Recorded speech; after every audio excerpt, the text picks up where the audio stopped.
Endi mana bizga kelamiz qarang. 1984-yili Toshkentga keladi. Eng qiziq mana tomoshabinlarga juda qiziq bo'lsa kerak.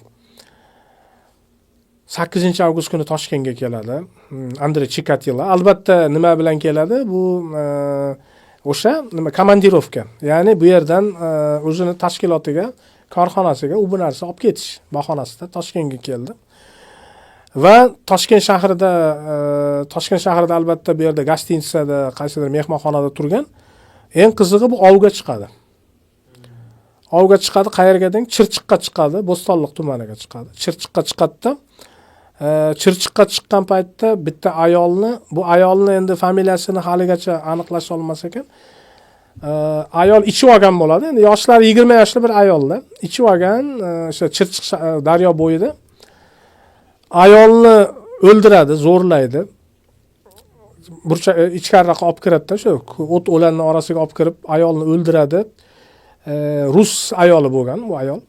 Ayolni o'ldiradi va ayolni kallasini olib nimaga tashlab yuboradi. Chikatilo. Toshkent, Chirchiqda bo'lyapti o'zimizda. Ming afsuski bu la'nati bu bilan ish bitmaydi-da. Bu O'zbekistonda yana bir qizchani o'ldiradi. Bu voqea Chinoz tumanida sobiq Karl Marx degan kolxozda bo'lgan, adashmasam, yo sovxoz yo kolxoz.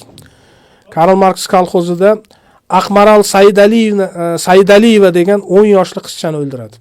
Elektrichkada ketayotgan paytda Toshkent Sirdaryo elektrichkasida. Toshkent Sirdaryo elektrichkasi ketayotganda Aqmaral Saidaliyeva bechora onasi yo'q, otasi bo'lgan qizcha ekanda, onasiz o'sayotgan qizchani aldab olib tushib, uni ham vahshiylarcha o'ldirib, zo'rlab, uni ham nimaga tashlab ketadi. Makka jo'q boyagi nimani orasiga. Vahshiylarcha o'ldirib. Va eng bu dahshatli voqealar O'zbekistonda bo'lgan. Chikatilo mana shu yerda ham qotillik qilgan. Toshkent viloyatida. Va eng yomoni Toshkentdan keyin qovun tarvuz olib, o'zini bolalariga yedirishni olib ketgan. Iflos.